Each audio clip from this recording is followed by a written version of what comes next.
Hello everyone, welcome back to Board Aspirants. I'm Dr. Swati Gupta. In this video, I'm going to talk about something very important for all of the general dentists, and that is the difference between SRP and Prophy. Now, understanding the difference between SRP and Prophy is not only going to help you decide what to do when, also in terms of codes, right? When you start working in a dental clinic, the first thing is treatment planning. When you're treatment planning, you have to decide, is this case for good for Prophy, and am I using the Prophy code or am I using the SRP code?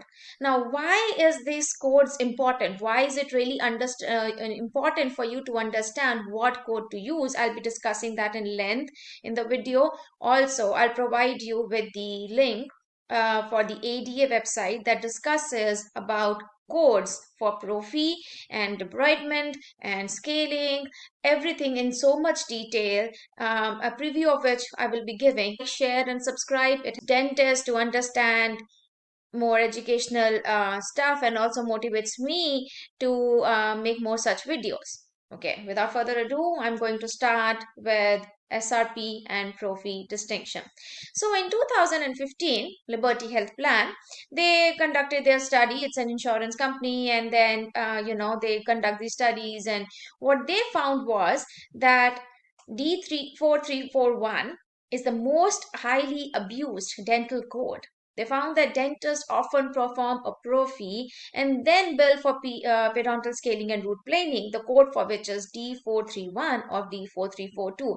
Now, for all of you who are not really understanding these codes, just bear with me. I'm going to explain the codes also and why I'm talking about it. So now, having understood that there is a good distinction between the Prophy and the SRP code, and this often gets abused, let's start with a basic understanding of what is actually scaling and root planing. Now, scaling is the process by which biofilm and calculus is removed from supra and subgingival tooth surfaces. So you're just removing biofilm from tooth surfaces.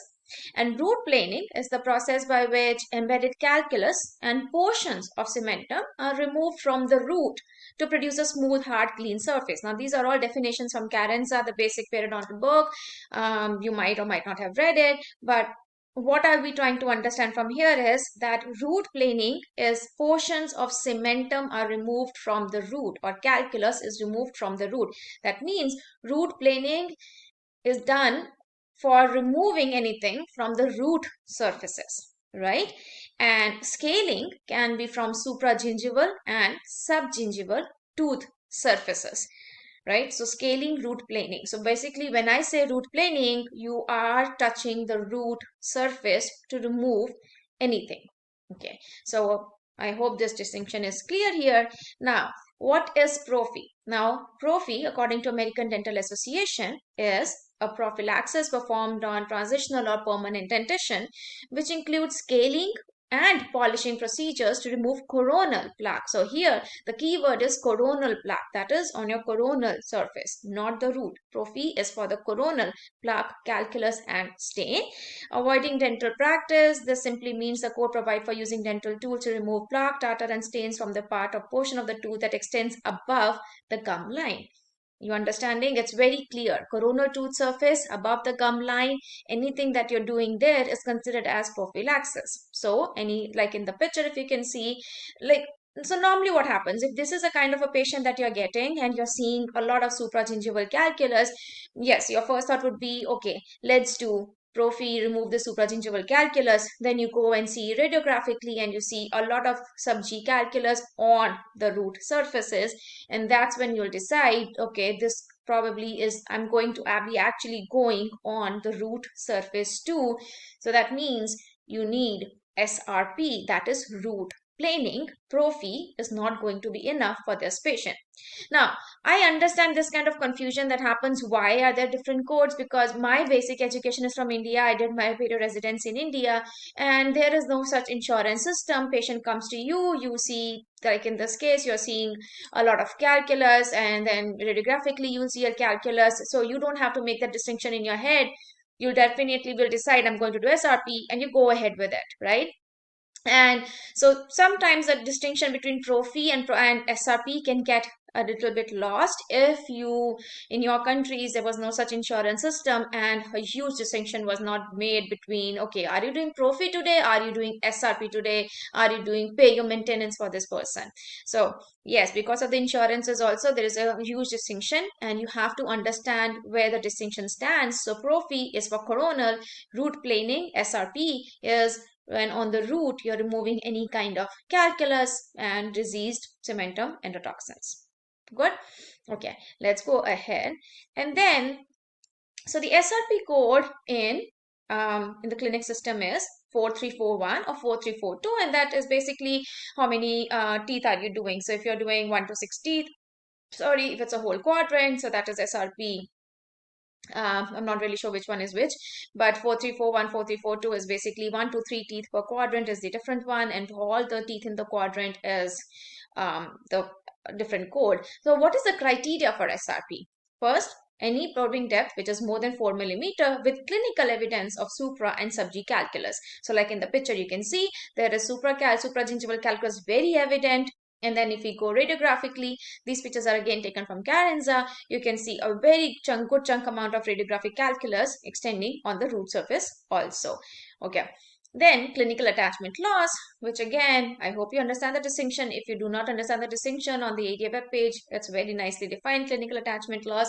So you should have clinical attachment loss, and then there should be bone loss that is visible radiographically also. So if you have clinical attachment loss, you have bone loss happening radiographically. Now, why the probing depth of more than 4 millimeter is important? Because that is what clinical attachment loss is there. Now, sometimes you can have pseudo pockets also. That means you can have gingival inflammation. You can have deeper probing depths, but you might not have bone loss. That is what is pseudo pockets. Now, if you do not really understand with what I'm saying here between pockets and pseudo pockets, just try to even on the ADA web page, as well as if you Google it on any perio book, you will find the difference between pockets and true pocket and pseudo pocket. True pocket is the one where you will have clinical attachment loss, but in a pseudo pocket, that means the gum is so highly inflamed that your probe actually goes down deeper without any clinical attachment loss there, without any bone loss happening. That is a pseudo pocket. So you have to make that distinction by confirming it radiographically also, that is this actually a true pocket, is this a pseudo pocket, because that also kind of impacts a decision in terms of if I'm doing SRP or you're not doing SRP. So SRP, the criteria is you need to have radiographic bone loss, clinical attachment loss, and pocket depth more than 4 millimeter to decide if this is a case for SRP. Okay, now I've taken few pictures from the ADA web, the web link that I'm going to is there in my description. So if you see here, it says code 4341 and 4342 are therapeutic procedures indicated for patients who require scaling and root planing due to bone loss and subsequent loss of attachment. Instrumentation of the exposed root surface to remove deposits is an integral part of this procedure, right? And then D110 is a preventive procedure. It can be therapeutic depending on periodontium's overall health. It is applicable for people where generally healthy periodontium, that means we are saying there's no clinical attachment loss or bone loss happening, and where any deposits are removed to control irritational factors or patients with localized gingivitis to prevent further progression of the disease. So it's very, very self-explanatory statement. D110 is basically you have a generally healthy periodontium, which is something like, you see kids, you see people in the age group of 19 to 30, very good teeth, mild gingival inflammation, mild bleeding on probing, and so generalized mild or moderate gingivitis, but there's no attachment loss. Okay, so you might have some calculus here or there on the lingual of the lower anteriors. Now that, but no clinical attachment loss. That means the probings are usually within the range of 2 to 3 millimeters, but there's no radiographic bone loss. That is not an indication for SRP. That would be an indication for D1110, right? And D4341, 4342 will be for any procedure, any patient where you feel that probings are in the range of 5 millimeter, 6 millimeter, 7 millimeter. There's a lot of calculus, just like in the previous picture, we saw a lot of calculus on the root surfaces. You see a lot of bone loss, and that's a true pocket. That's where I will do 4341, 4342. And in this ADA page, you will also find the distinction between what is 4341, 4342. That means, just to give you an idea, if you have 6 teeth, but only 3 teeth are probing deeper and rest 2 teeth. So maybe let's assume if I'm in the 17, 18, 19, 20, 20, 17 to 22. Let's assume that quadrant I'm talking about. Now in 17 to 22, you have deeper probings of 5, 6 millimeters on from 17 to 19. Okay, but 20, 21, 22 are not really have deeper probings. So would you do SRP full quadrant? No, you're going to limit your SRP to only those 3 teeth per quadrant, because there you see actually pocket deeper, you see clinical attachment loss, there would be a radiographic evidence of bone loss, and those 3 teeth are going for SRP, and you'll code for the same, right? Okay. Now, what procedure is appropriate for a patient who has recession without pockets or inflammation? That means the periodontium is healthy. So this is where it's very important to understand your classification systems of periodontitis, right? So periodontitis classifications, I don't know if you've really acquainted with the new classification, the 2017 AAP classification of periodontitis, where you have actually, stage and grading of the periodontitis. You have stage 1 to 4, grade A, B, C, and then they talk about these kind of cases where you have patients with recession. So let's imagine there is a patient with a lot of recession, okay, and you see a lot of calculus, maybe not a lot of calculus, but let's see mild accumulation, mild calculus depositions, and but this patient doesn't have any pocket. So recession has already happened, right? So recession has happened, and now what you're seeing is maybe 1 to 2 millimeter pocket, okay? And what will you do? So now you can think that, oh, there is recession. That means there is clinical attachment loss already happened, but you're not having deep probing. Radiographically, yes, there will be bone loss. Recession is there, so there is going to be bone loss there. So you have recession, you have bone loss, and but because recession has already happened and now the periodontium is stable, right? You're not getting any deeper probing. So is this actually the patient having stage 2 grade B periodontitis kind of a thing? No. This patient who's having recession, whose pockets are now in the range of 1 to 2 millimeter, whose periodontium is now considered as stable, will be an example of something we called as healthy reduced stable periodontium, because they're not showing deeper probings now. Their periodontium has stabled now, has become stable now, and it's the probings are within the range of 1 to 2. That would have been classified initially without any recession into gingivitis. But now, since this patient is maintaining, everything is fine, all the bone loss has already happened, the gums have gone down, your probings are 1 to 2. So this is a healthy, stable, reduced but stable periodontium. So this patient is not a case of SRP.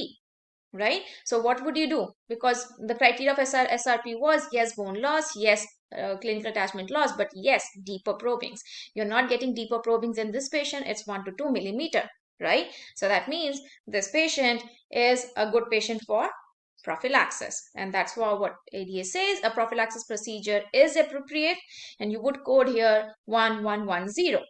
But if there were sites, and or if there were in this patient still probings of 4 to 5 millimeter or more, then you could have done 4341, 4342. Okay, and I have taken this from their page, which is one of the last pages. So what would you do for finding upon evaluation and treatment score? So if the patient is generally healthy, if the gingiva is generally healthy, and if the general inflammation is localized. Health attachment, there's no attachment loss. What would you do? 110 that we discussed. Probings are less than 4 millimeter. Your gingiva is totally healthy. There's no attachment loss. Prophy. Problems start happening when it becomes a little complicated, like the previous case we discussed. Generalized moderate to severe gingivitis, again, no attachment loss. But if patient is healthy. So 4346 we've not discussed, but you will find it on the ADA web page. It is basically a different code that is for, because it's moderate to severe gingivitis. And if you're not able to debride or make a periodontal evaluation, you would use different codes, and 4346 is one of the such a code. Okay, so you would use this code because you could not really do the evaluation. Now, localized gingivitis with localized bone loss. So, a third case scenario, there is localized gingivitis, but there's localized bone loss also. So, what would you do? The localized bone loss site, where there are deeper probings, you can actually put it for SRP. And again, how many teeth? So localized gingivitis means maybe one quad, maybe three quadrants are localized gingivitis. There's no deeper probings, only one quad is for your SRP. So what you're going to do, three quads you can mention as Prophy, one quad you're going to mention for SRP, and depending on how many teeth, again 4341, 4342, that is your right coding. Generalized gingivitis and localized generalized bone loss. So we see it mostly. So again, here localized gingivitis, generalized gingivitis, please refresh your concepts and pair about when we see less than 30%, less than 10%. Those are the four classifications of chronic periodontitis, about your generalized gingivitis, localized gingivitis. So understand what is localized, what is generalized, you have to understand these differences. And it's very important, if you do not want to do wrong codes, put wrong codes, or just make mistakes while saying is this localized gingivitis, you can have a sheet. So one of the dentist friends I know, like, she always gets confused with what is localized, what is generalized, or what is stage 2, what is grade, what is this. So what you can do is like have a sheet of the classification with you, and just keep it by your where you're working, your work, your desktop. And every time it will be really easy for you. Okay, you can always go to a perio chart, see how many teeth had probings, deeper probings, how many teeth had lesser probing, where I found what, and it will be so much easier for the distinction. So you do not have to go through this, or did I make the wrong code, did I do SRP when it was not indicated. And you do not want to be flagged, or for any reason be like, you were putting wrong codes, and probably you didn't even mean to, but the reason was you were not clear. So this is really important, because this is a whole part of your treatment planning. And once you are very good with your understanding, it's very easy to convince the patient also about why do they need treatment, deep cleanings, right? So again, like generalized gingivitis, coming back to our question, generalized gingivitis and localized or generalized bone loss. Again, since the patient has generalized gingivitis, again the same thing, um, you know, everywhere there's gingivitis, but then localized areas of bone loss. So what would you do? You can do SRP as applicable and decide on Prophy as applicable. So I hope this thing helps you. This has helped you to understand what is SRP code, what is the Prophy code, what is actually SRP, what is actually Prophy. They're not really, it's not very difficult concept to understand, but it can be difficult when you are having cases where, first of all, patient has so much calculus, it's so difficult for you to even debride. So there is a code for that also. On the ADA web page, you will find the code. Sometimes it's very difficult to actually do the probing. Then you think, I'm not even able to probe. I do see supragingival calculus, I do see sub-G calculus. Should I directly send them for SRP? If you are sure that the probings are going to be very very deep and there is good amount of bone loss, then some dentists do that. But also ADS made is very easier with one of their codes. You can actually put a code for debridement, and then once that is done, that means remove all the calculus and then do the probings. Then you can say, okay, yes, now I've done the probings. Probings are deeper. This patient definitely needs SRP. So debridement is basically just removing the basic, like the supra G calculus, and so that at least for you it's easier to probe. And then you can decide, okay, what I'm going to do next. Or if you are very sure that, okay, this patient has clinical attachment loss, there is a bone loss going on, I'm definitely putting the code for SRP. That could be another thing. But ideally, I think ADA has made it very easy. The flow chart is very good. If you go on their web page and read it, it's very easy for you to understand when to do what. So I hope with this video you've got an idea of SRP, Prophy, and the different code system. If there are any questions, like I always say, leave a message here or email at my board aspirant email. The email, it will be there in the description. And I can always answer and clear any doubts that you have. Okay, I'll see you in the next video. Bye bye.